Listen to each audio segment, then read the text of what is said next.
Hi, everybody. Welcome to today's webinar, Introduction to Terraform on AWS, but I have it on good authority by Kevin that it will be a gentle introduction. So if you haven't had the pleasure of having Kevin as your instructor or your webinar leader, you're in for a treat. He's a very seasoned instructor, and he also just told me he teaches 150 different classes. So here we go. This is just one though. My name is Anne, and on behalf of Excel Instructor-Led Training, I'd like to welcome you here and thank you so much for coming. Just in case you don't know who we are Accelerate, Exit Certified, and WebAge Solutions. And among the three of our brands, we've got about 60 years of IT training experience, which is really good news for you because we can share all of our resources, our instructors, curriculum, certifications, and anything else that you need for training. We have a couple little nuances. Accelerate concentrates on customized courses for teams. Exit Certified has all the vendor authorized certification courses. WebAge Solutions does upskilling programs for entire organizations. And Exit Certified and WebAge also do live public courses for individuals. And we do teach a lot of classes. Of course, AWS, Terraform, bunch of different ones. And it doesn't matter which one of us you get in touch with, we will lead you to the right place to get the training that you need.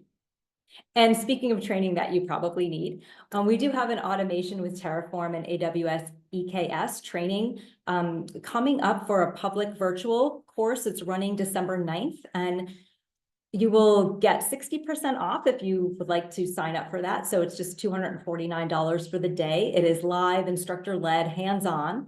I will put that URL in the chat. I know it's a long one, but that's where you can go to check it out and possibly enroll if you'd like to. If that course doesn't suit your time, your date requirement, or you'd like a private class, you can still get 25% off with the promo code TRAIN25, and I will put that in the chat as well. And by the way, this session is being recorded, so you will all get a copy of this later on. All right, but first, it is my pleasure to introduce you to Kevin if you don't already know him. Kevin has 35 years of experience in tech, and did I mention that he teaches over 150 classes? He's helped organizations of all size optimize their IT infrastructure. He has a deep knowledge of cloud. He understands cloud environments, of course, IAC.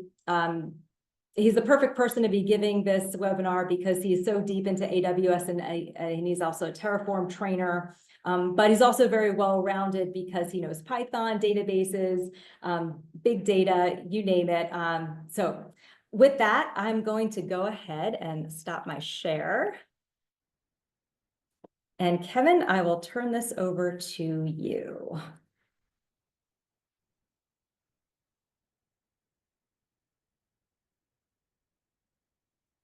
Oh, and you are muted, just FYI. There you go. Yep. Okay. Very good. Thanks, Anne. I appreciate the introduction and welcome everybody. We have kind of a quick agenda today in an hour's time to give you kind of insight into what Terraform is capable of doing and also to talk about some of the generalized concepts. I will be doing a demo of this, so we get a chance to see deploying an EC2 instance. If we have a little bit more time, we may even see some additional opportunities here to show off how Terraform works and really what the purpose of Terraform is. Again, bear with us as we're going through. We'll talk about a number of these features and functionalities. And I think it will make sense to everybody by the time we get towards the end. But I do encourage you to ask questions if there is anything in particular that you're interested in knowing more about. So from a concept point of view, let's start there. Let's talk about infrastructure as code. The idea behind infrastructure as code is that we're not sitting there working with the console in AWS directly, trying to manipulate it to, get it to do whatever we want.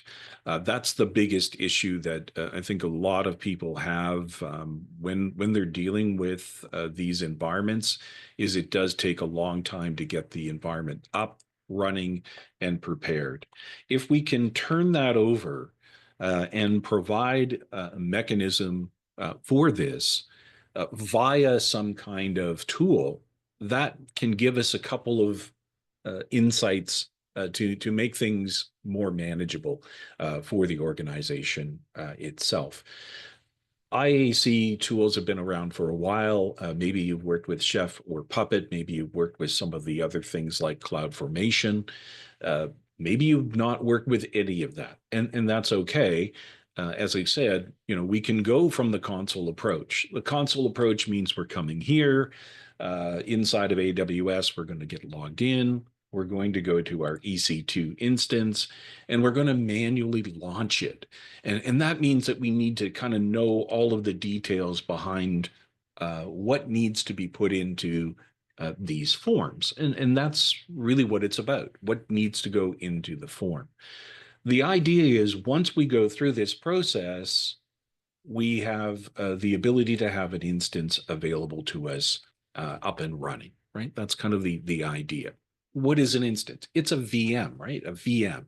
So what am I going to do on that VM? Well, I'm probably going to think about installing or operating with maybe a database, maybe some additional code, some kind of app that I want to run. The problem with that is if I get any of that incorrect, it's the time to debug and fix it that's going to be critical to my organization. If I need an instance up and running, I generally need it up and running now. So if I can provision that and successfully do that over and over again, that's where infrastructure as code is really going to give us the insight for what we really need to do. Now, we're talking about AWS in this environment today, but we could be deploying this on Azure. We could deploy it on Google Cloud for that matter. We could deploy it on-prem, and it could be VMs that we're using on-prem. In our environment, since we're focused on kind of AWS, we're talking about elastic cloud compute, right? So the EC2 compute environment.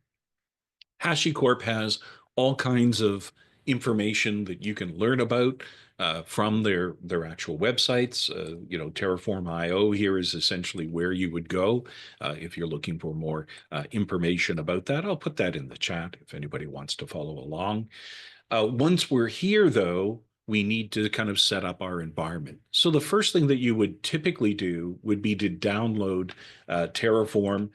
You would download it from the environment here. You would pick the specific version that you want to run on your local machine. And that could be a Windows machine, it could be a Mac machine, it could be a Linux machine. It supports all of those different OSs, and as such, you would install it. And you can see that the installation is done in different ways depending on the environment that you're working with. All right, so let's say that we've got that set up. We're ready to go. Now what?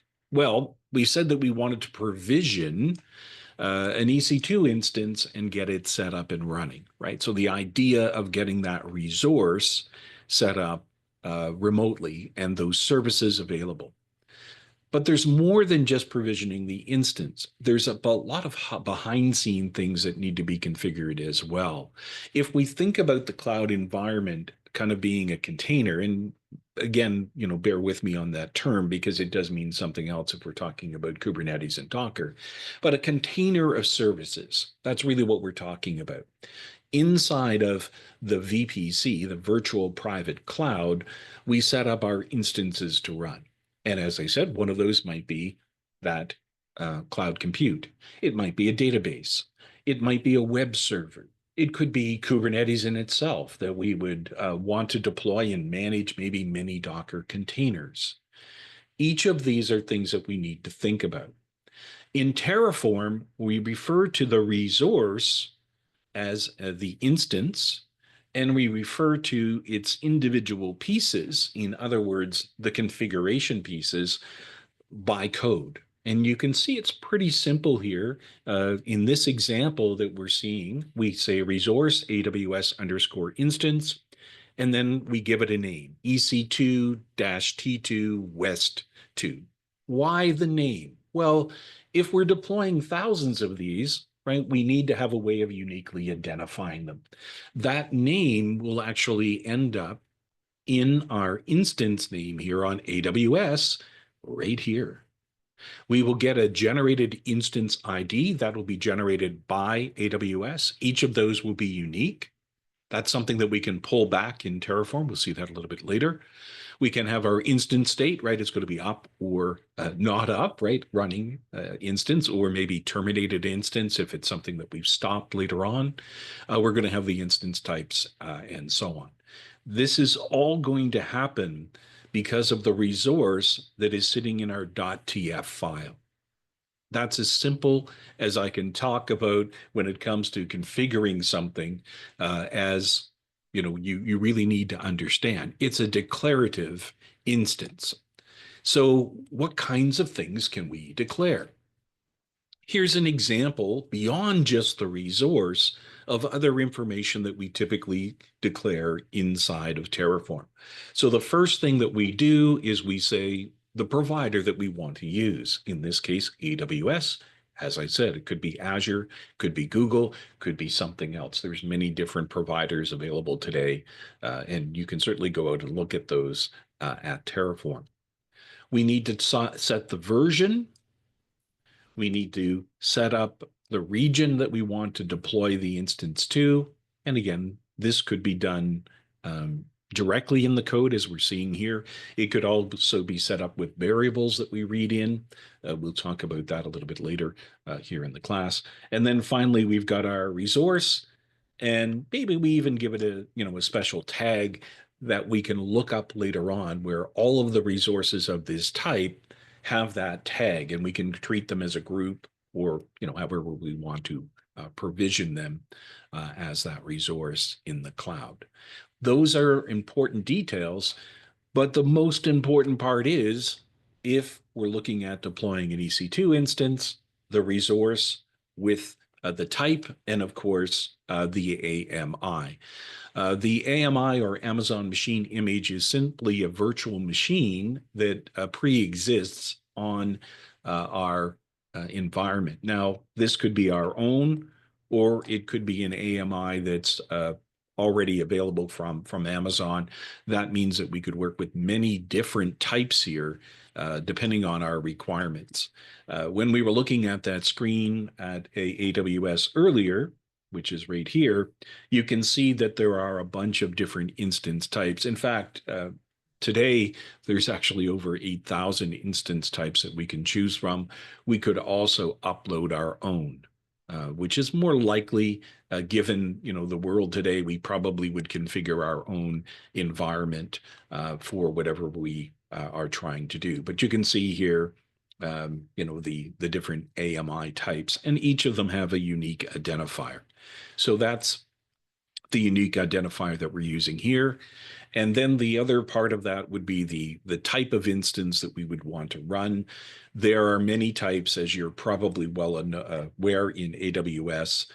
In our case, we're just playing with a micro type for this demo, but we could certainly, look at any of the additional, and believe me, there are a lot of them, depending on our needs. Right? If we're working with big data, we're going to want to have something with a lot of memory, so that we can load the data into memory. If we're working with a relational database, we're going to want to have a lot of CPU and memory available. So we would choose the type that would be appropriate for the deployment that we have. That essentially, once we have this information, we can start down the road of essentially running our application. And we're going to run that application right in our local machine. To do that, we need to have some kind of connection to AWS. So again, through permissions that we would be garnered using IAM, again, Identity Access Management in AWS, our user would be able to set up the desired file.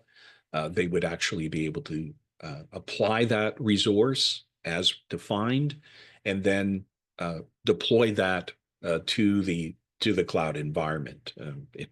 Again, in our case, AWS.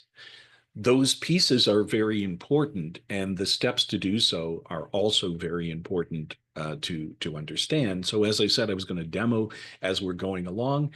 So the idea is that I create my desired file here.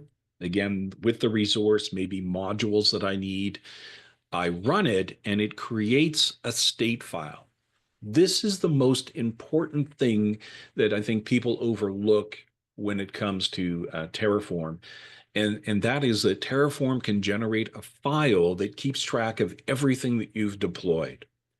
If you think about that from the other perspective, I go out and I use the management tool and I do stuff. I don't have any place that I'm collecting that information about what is deployed. Right? I have to go back to the console. I have to look in the console. I have to find the items. Maybe I have to search for the different EC2 instances. And that can take a lot of time, especially if it's something that I need to update, or especially if it's something that is problematic right now in my deployments. Maybe I'm getting errors on something. I'm going to have to go through and find all of those instances, go in, make the changes manually to them for every instance that's running. In the case of having the Terraform state, I have a single location that tells me everything that's been deployed in my instances. If there's something that I need to change, I can go into my HCL file, the file that I showed you there a moment ago, pardon me, and I can make that change. So I could go here and update this AMI, redeploy this, and it would update all of the instances with that server tag that are in the field. That's the beauty of working with this. So not only are we having a single location to deploy as many instances as we want, we put another line in here and say how much count of that we want. In other words, how many we want. Maybe we want 10. All I do is set the count to 10. Now I have 10 unique instances that are identical to each other. One place to make the change, one place to update all of the events that are running, in this case, the servers that would be running, and that information stored long-term for me to track. Where can I put that? Well, we can put that into GitHub or GitLab, or even stored in one of the repos inside of AWS. So we have the ability now of having that Terraform state shared with others as well. So as a team, maybe we've got a bunch of folks that are part of that deployment for the production side. They can all access the exact same relevant information to make that change. So a central repo with that information is kind of the bonus that we get here by taking this approach. Right? So once we apply it. Now, we should probably do that, right? I said I was going to demo it as we're going to go. So here is the file that we want to use. You'll notice that this is sitting under Terraform AWS instance, and this file is actually called main.tf. So that's just the name of my file that I'm going to use. And we can actually do this. I'm going to do it from the command line just to show you. I could also do it there in Visual Studio Code, but sometimes it's nicer to see. So this is the actual folder in which that file exists. So let me go over to that. Terraform dash AWS, and I should be able to hit, whoops. If I type everything correctly, I should be able to hit tab here, Terraform and AWS. Oh, whoops, that went to the wrong folder. Let me go back one. CD Terraform dash AWS dash instance. There we go. So if I do a dir, you can see in here, I have my main.tf. That's all I have, is that individual file that we saw here on the main screen. All right, what do I need to do? So the first thing that you do is, once you've installed Terraform locally, you can initialize this folder and pull down the resources required to work with whatever instance information that you are providing in the main file.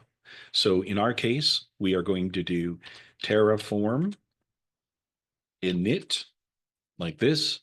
And what it's going to do is read through the main file. It's going to pick out the resources that are required, and it's going to install them. So essentially, in this Terraform folder, it's now installed the requirements for me to work with an EC2 instance. In other words, the modules. Okay, now what do I do? Well, probably want to validate this instance to make sure everything is okay. So we can validate our file, and that's going to check the modules as well at the same time. Look at that. It says the configuration is valid. I'm very happy. So we can continue on. What's next?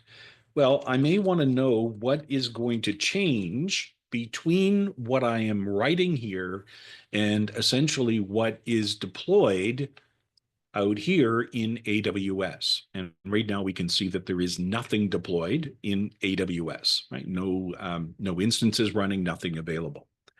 So the plan is going to tell me what's going to change. We should see a lot of pluses coming up here in a moment on the screen. It's going to show me the difference between what is in my file and what is deployed currently in the AWS instance. And it does that check, as I said, both locally and in that environment. Now, to do that check, it has to have my credentials, my permissions, and those have to be locally as well. So those were pre-installed prior to me starting this class, but essentially I have that user set up and I have that information available. So it will go through and plan that for me. It will figure out what the differences are between my local instance and the instance in the cloud environment. So the idea with AWS here, yes, exactly. The AZ login is used in Azure. So on AWS, we use the AWS CLI for that purpose. And essentially it will go through. Yep. So AWS. Thank you, Miles. Miles put that in there. If you are talking about the AWS CLI, you need to know how to kind of work with it. If I type AWS here at the command prompt, you're going to see it gives me a bunch of suggestions for the commands that I can run. Those commands are going to be, kind of straightforward when it comes to that environment. For instance, I could say AWS S3LS. I don't have any buckets currently. Maybe we can demo that too. But that would be essentially how I would create that and run it as such. So again, just something to be aware of. But the idea, as I said, in the main component is that we can start that up, we can run it. It's going to give us some kind of output from this environment to work with the instances in the cloud. But those permissions are essentially there. So we've got our AWS account set up. As I said, we installed Terraform. We've got our configured credentials. Again, those would have to have permission to work with those resources, depending on, again, the resources that I'm looking at using. And then once that is kind of done, I have this ability to run some of these commands, that we're talking about. So the idea of initializing the folder, installing the modules that are required, the idea of validating my individual code, in this case, the main .tf code that I showed you. And then from there, applying and showing and so on, whatever we need to do for this particular application. And this application, of course, is our Terraform instance itself. So the Terraform essentially apply will allow us to then apply this instance to our remote operations and have something deployed into AWS. It's the simplest way to do it today. It's not the only way, as I said earlier. There are certainly other things that we can do when it comes to working with Terraform and having Terraform interact with our operations. But essentially, we have the ability to run this. I just realized that my Norton server is complaining here, so let me go and grab this and start it essentially in the background.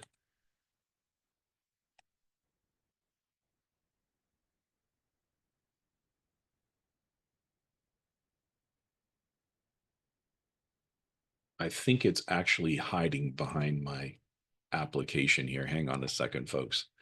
What it's asking me to do, because I have a Norton interface running, it's asking me to give permission to that system to be able to run. So that's essentially what was happening there. So apologies for that. But at the same time, now that I've given permission to that, we should be able to see the instance running over here. So I'm going to say yes, that I wanted to perform these actions. I started it here so that you can see this. So these are all of the pluses that I was talking about. So you can see each of them are going to be added. Some of these things will not be known until after they are created on AWS. We'll get that information shortly. But the idea is that we apply these changes and we tell it, yes, go ahead and do this for us. So you can see it's starting to create our app server. So the plan was done. I've now done Terraform apply. And eventually what should happen is we should see this be updated with the EC2 resource running. Of course, I have to make sure I'm in the same region, which I'm not. So there we go. So here under EC2, we should see that that deployment, and it should have an ID of this. So there it is. Yep, my server. There's the ID. Matches my F4 ID here. So this is the server that we just started running, and it's now available for us to look at. We can find out details about it as well. So if I didn't, well, there's a couple ways of doing this. Let's do the Terraform show. So Terraform show goes out and asks Terraform, what is the difference, or what have you set up for me remotely? So I've run show here on the command line. You can see there's the AMI that we requested. You can see it's running in US West 2B, which is, of course, the warehouse server database area, right? An EC2. In this case, it would be one of the many available environments, and that's allocated in their environment for us. And we can see information about what's running. We've got some additional information about the IP addresses and so on. And this is a way of doing it. Yeah, Michael, I'm doing both. I'm actually showing it here in my command prompt, but I'm also showing it here directly in the terminal in Visual Studio Code. Some people like one or the other. I like to show kind of both going on. So yeah, you can see how this has provisioned the instance based on the information, and we can show, kind of the information here. Again, everybody kind of has different preferences on how they like to see it. I prefer it in the terminal, but sometimes it's harder to see because if I do the same command with Terraform show here, right, it's going to go off my screen pretty quick.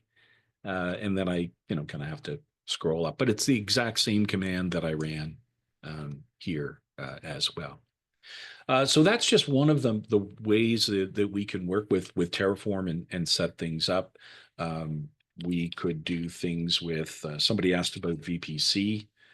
So again, we could do the same thing with the VPC. I have a VPC here. So if you go to the folder with VPC in it, we can see what that looks like. So this is, again, a VPC with a region resource for IAM, again, with VPC IPAN set up. And we've got some IP pools here, as you can see. Again, it would be the exact same process. We would run a plan, and once we run the plan, then we can deploy it. We want to make sure that the reason we do the plan first is essentially we're making sure that anything that we're running fits into the requirements. So it's using the right version and so on. You can see here, it's complaining on this one about a lock, and that's because I ran the other one first. So I can't run them simultaneously. I need to finish, kind of the first one that I was doing before I go to the next one. That's a pretty common scenario, whether it's here in Terraform or whether it's here in any of the other deployments, right? You need to kind of finish what you were doing. So over here, we did deploy our main TF. One of the other things that we can do is once that resource is up and running, depending on what we're doing, where we're doing it, we can remove that resource as well. So it's pretty common after, maybe a while that your instances are running. Maybe you want to replace them. You'll run replacement commands. Maybe you even want to take them down entirely. So in Terraform, we do have the ability to run what's called Terraform destroy. And using Terraform destroy, it reads basically the TF state information here, and it starts to disable essentially the resources that we have in play. If I go back to the folder, since we didn't actually see that, if I go back here and I look at the Terraform state file, this is something I shouldn't change. Oh, it's not going to let me do it in this editor. Hang on. We could go in and look at it. It's because I'm in the process of destroying it that it won't let me see it. But essentially, the state file contains that information that we would have, and it does it over time. So over time, the Terraform state file will get updated with different information. This is an example, and that information is then used for removing the resource, which we are doing here. And again, we could run that in Visual Studio Code. We could run it here in the command line. It could be run as a script from some other location as well. Maybe we're going to use, Python to start the instances up and so on, or .NET or Java. All of those can certainly run and call these scripts that are pre-created in Terraform. But that's essentially, what we're up to. So again, don't know if we're sharing these with you, but my plan was to share the information with you, so we can make sure that we put together a package and send it out with all of the slides and the information. I've put a lot of information in the slide information as well for you as notes. So this is kind of the idea. As you're going through and deploying it, you set up kind of this main TF. You can also set up essentially references to variables where you might have things that you want to change. And in your main, it can reference that information. So for instance, here, I might specify a variable for the AMI instance that I want to run, which is here. And this variable AMI can be called into the main process as well. And this is a pretty common way of doing it. We generally have kind of the structure in the main TF file, and then we will put additional modules in to do various operations depending on what our requirements are with Terraform. This gives us, of course, the ability to start manipulating and making changes in a single location, but able to use this as a way of having deployments for many, many, many, in this case, EC2 instances. As I said, with the count information, now it can deploy 2 or 3 or 5 or 10. And if I need to update them, I have a single location where I can make the change for the AMI type that I want to update to at a later date. So it makes it fairly easy to work with these blocks, things like resources, things like variables, other types of modules that we would use in Terraform. Deploying the EC2 instance, as we mentioned, so we create the .tf file. That was the main .tf file that you saw. We initialize it, which pulls down the provider modules. So whatever I'm talking about using as resources, it pulls down the specific resources for that. And then I can plan the deployment and apply the deployment. As we said, those are the main pieces that we have for that. Depending on our requirements, we will write that file specifically for the needs of the deployment that we're working on. So here in our main file, that's where that information came from. And again, in the Terraform side of things, if we look at the provider information, here we can look at information specifically that would be given to us. These are exe files. For instance, as you can see, it's downloading the one for AWS and for the instance version that I asked for. I'm not going to go and open that, but essentially it downloads that information. All installed when I did the init command, so Terraform init for that. With regards to deploying other things, what else can we, work with? There's pretty much a plethora of items that are possible for deploying. So the idea here in this environment, we can pick up well over 175 different resources on AWS. That's 175 services that you're probably aware of, everything from RDS, everything through Lambda functions. Somebody mentioned VPC. We can do EKS. I'm going to show an example of that coming up momentarily. But as each resource gets deployed, we're going to track that in that TF state. So that version control essentially allows us to keep track of that. That can be, as I said, pushed to Git or GitHub or wherever you want, whatever your repo is, and then that can be shared with others. One of the things I've seen recently that people are using Terraform for is they don't know what's deployed. They have many, many things out there. And you can use Terraform to sync with what's currently deployed, pull down essentially a file that will contain all of that deployment resource.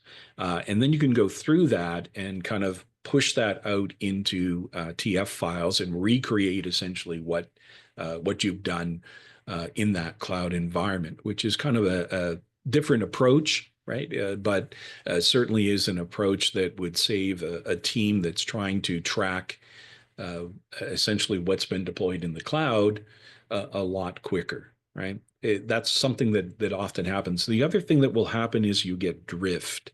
So somebody has gone in manually, they've made a change to the EC2 instance, and it differs from what I have on the original state file. What I can do is have my state file get updated, and then I could redeploy essentially what that change was to the other servers if there were more than one servers that were being managed. Or the opposite of that, I can say, hey, you shouldn't have made that change. I'm going to redeploy my state file as is, and it's going to set it back to where it should be.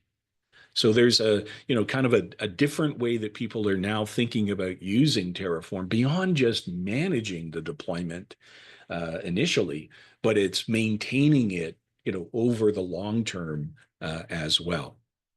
So this is something to think about. Version control is just one of the many things that we can get from this, but the reproduction and consistency of the system over time is certainly another thing that we want to think about. And then, as you saw a moment ago, with the count side of things, I can start to scale out many resources that are equivalent to each other from one file. So this gives me that automation. When I do need to scale to maybe, Black Friday, Cyber Monday coming up, I need 1,000 machines that are identical. I can do that in one line inside of the config file. I'm not going through and clicking new instance, new instance, new instance, make an instance of this type, in the console, which can be tricky in itself, or from the CLI command line, which is even worse because of the notation that you would have to use. It would be quite unmanageable. The other thing that we see in this is obviously the idea of cost optimization. So one of the efficiencies that we pick up is that we now know how many instances are configured and deployed. It's based on what we've done in the file. Terraform will maintain that. So if an instance goes down, Terraform will ensure that, those instances are scaled back up. There's all kinds of other things that are happening in the background for us. But it also gives us that cost optimization that we mentioned, where we can set a budget and say, okay, we want to stay within a specific range here for the budget. By using, CloudWatch and CloudTrail and some other pieces, we can use Terraform in a way to manage those devices effectively, which is, again, something that we are very, very concerned about in the long term. Remember, we said about the credentials. So the idea of your credentials, you're going to go into your IAM settings. You're going to make sure that your user account that is set up here has the proper credentials to be able to work with the resources that you're using. It has the proper rules and policies. Obviously, I'm not going to go over that. This is not a class on that. But we could certainly do that. And we do discuss it inside of the Terraform classes that we do run about the permissions that are going to be required, how you set those up. Again, that's going to be tied into the type of resources that you're going to utilize overall, right? So each of these, would be thought about in different ways. Maybe you want to deploy a bucket. Maybe you want to deploy, something else. Again, it's a matter of knowing how to go about it. And, you're going to come here and create the bucket. You're going to put in the bucket name. You're going to fill in all of these forms. Why do that? Right? That takes a lot of time to go through. And by the way, each bucket has to be unique. So how are you going to maintain that? The better way of doing it would be to pick this up, as I said earlier, through code, right? So we don't want to do it necessarily from writing this individually in going through and figuring out that information. We want to do it via code, and we want to get that instance up and running as quick as possible, and probably want to remove it as quick as possible. So if we can do that inside of something like our Terraform code here in Visual Studio, this is going to be a useful way of doing it. Again, we set up the resource and the provider for the region that we want. We look at what it is that we want to deploy. I'm going to deploy a bucket called my S3TF bucket demo. And then inside of that bucket, I'm going to put a file, right? That's typically what we want to do. We want to set up a bucket. We want to upload a file to the bucket and have it available. That bucket file is going to be referenced here in my folder. So while I'm creating this, I can also say what bucket objects I want to deploy immediately in that environment. Again, to do that, I need to go into the folder where I've got the file, right? So there it is, data, and in this case, S3.tf. You don't have to call it that. You could call it main if you want. I generally give them names that make sense, and you can have quite a long name, up to 256 characters. We've made it very brief here in this example as S3.tf, but it could be anything. Remember, we ran the Terraform init first. That's going to use our credentials as well as the information in the file to go out to Terraform, pull down the modules that are required for this particular resource. S3 bucket and S3 bucket object. These are the two that are required to work with a bucket and also to deploy data inside of that bucket. In this case, our index.html file. Again, we can do the Terraform plan. So again, I'm going back through those examples that I showed a moment ago. So Terraform plan, it's going to give me a whole bunch of pluses on the changes that I'm going to be making here on that remote resource versus what I have locally, right? So that's the difference, what I have locally versus what's in the remote resource. Again, I've got to go and, sorry,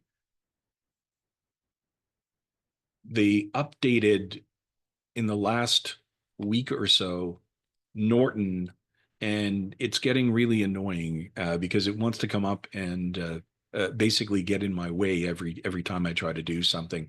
I'll leave it up for a moment. So here we've just basically gone through. This is the information. You can see the versioning and so on going on. We haven't got the IDs yet, right? Because we haven't deployed it. But when we do deploy it, so going back here, apply. Now it's going to ask me, are you sure you want to deploy this? I'm going to say yes. We can do that automatically so we don't have to be prompted every time, but sometimes that's a good thing to check, right?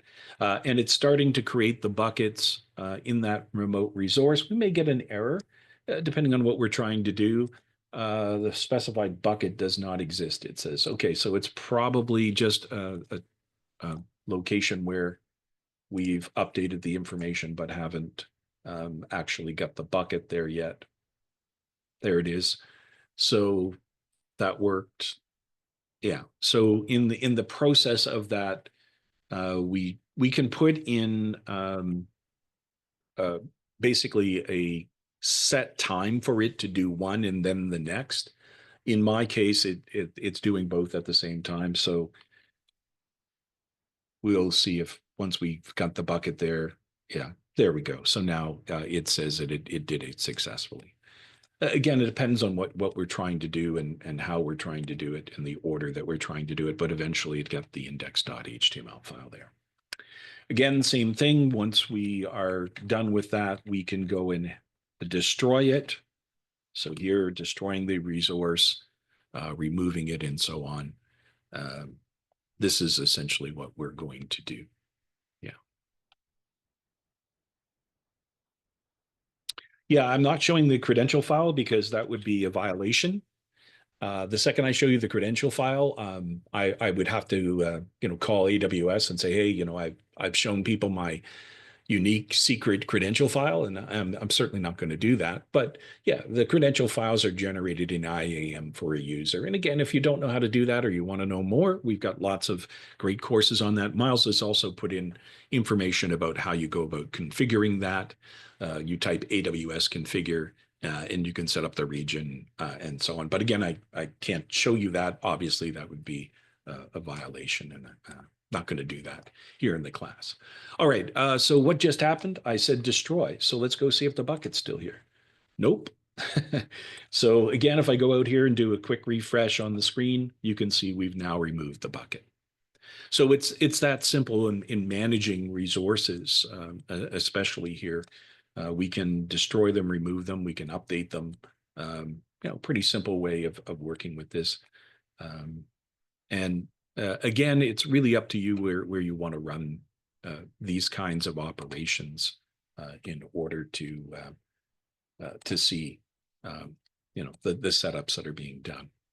All right, so what are some of the next steps for you? It would be go out and learn a little bit about it. There's some great tutorials out there, or join us for a class that we run here.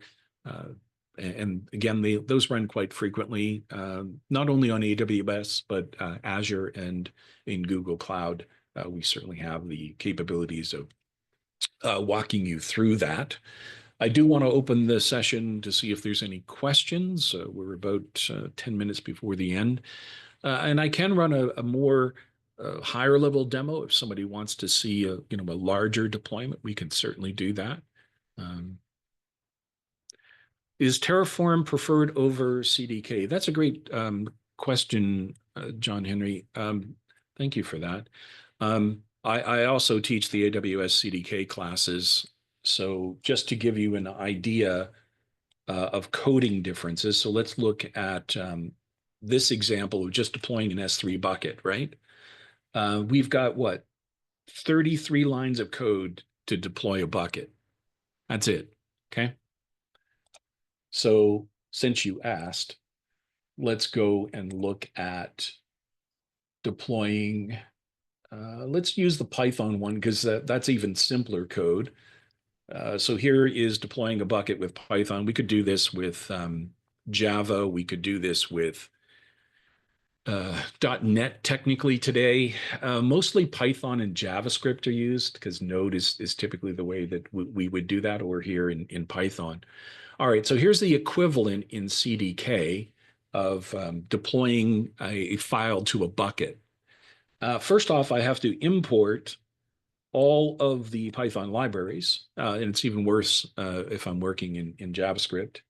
I have to set up the clients. I have to set up my app stack, because this is going to use CloudFormation to do that, which is essentially creating a stack on AWS. And by the way, you pay for that being maintained and run every time. It's then going to push out the bucket. So there's the bucket code. We then need to move the data. So down here, this is essentially where we're going to define the files to upload. I have a bunch of them here that are being uploaded. And then I need to run the code in order to set that up, which is back here. So we probably have about 110, 150 lines of code here just for deploying the bucket. So I think that, should give you a kind of the difference between them. I'm happy to do both of them, to train people in both of them, because there's different needs, right? So in the case of using something like the CDK, the idea is that this is something that I want to set up and have run over and over and over again. Maybe I'm going to do it on a schedule. Maybe I'm going to have it triggered by something going in the bucket.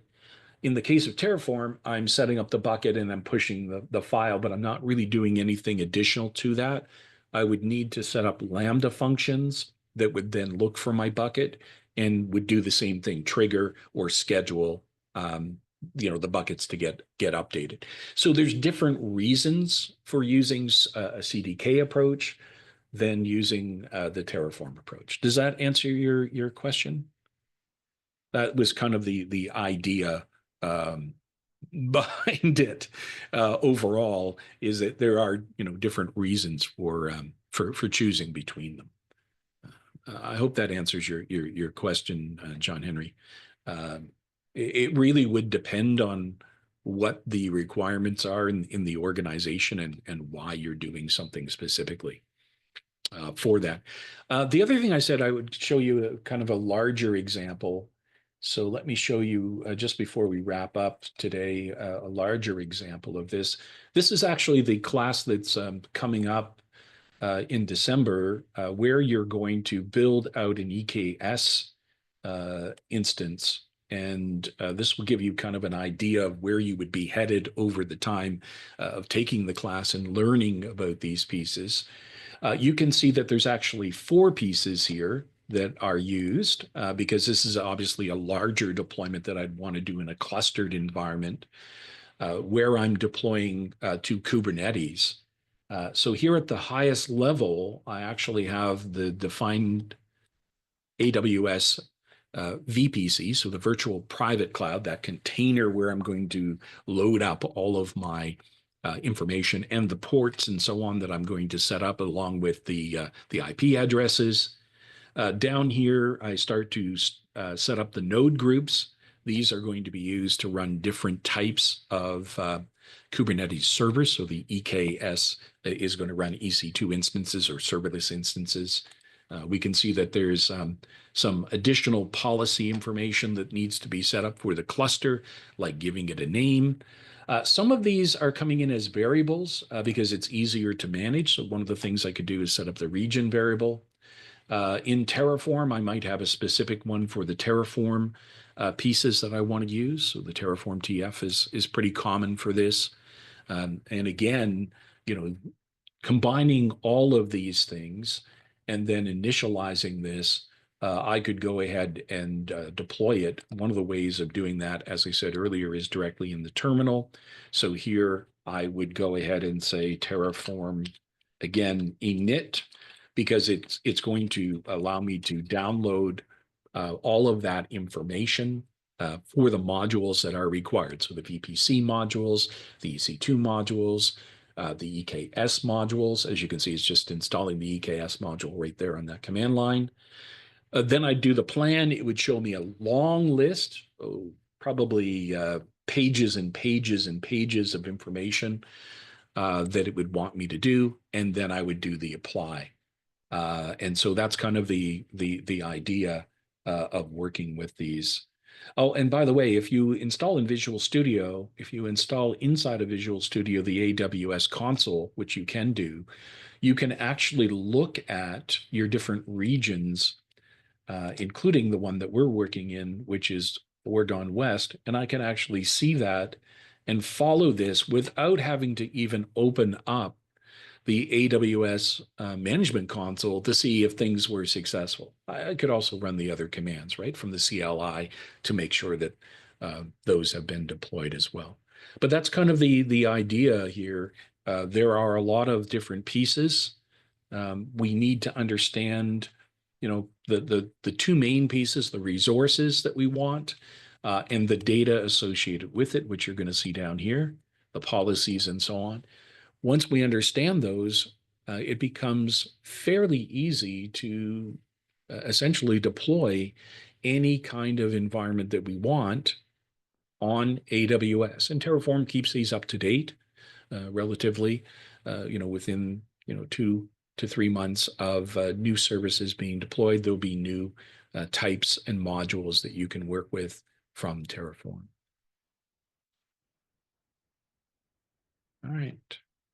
That's basically all I have for the session today. And I do want to thank everybody for attending. I hope that you enjoyed this very brief introduction to Terraform. I think that you can probably see very quickly the power that's involved in working with Terraform over trying to do this manually or trying to use something like the CDK and the additional costs that you would have there.